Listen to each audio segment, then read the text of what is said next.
How to link YouTube channel to Facebook page. Firstly, when you launch the application, you need to tap on the three dots to take off right here on your menu system. As you can see on the second selection, it is page. Go on pages and go on the page that you have on your site selection on which you are going to add that link session from your YouTube channel.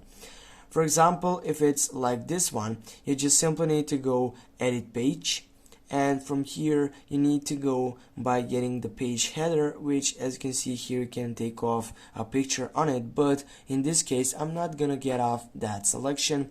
I'm gonna simply get back, go to that site selection which is on my page.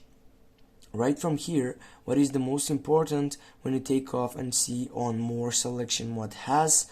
As you can see here, you have many different options. If you go by getting edit page info, from here if you scroll down you can add phone number, email address, WhatsApp number, and also you can add create action button.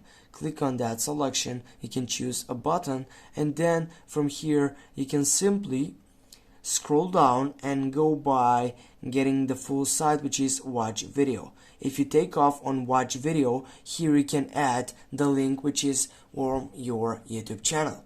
Now I'm gonna show you how it looks like. Simply you're gonna go to your YouTube channel and then you're gonna go on your profile selection, which is first we need to wait to open up that site. Just go on your profile action, go your channel, simply go on the three dots, go share and get that link, then simply get back, go to your Facebook selection, and right here you need simply to paste that site and just go create, and from then you're going to be available to take off on that selection.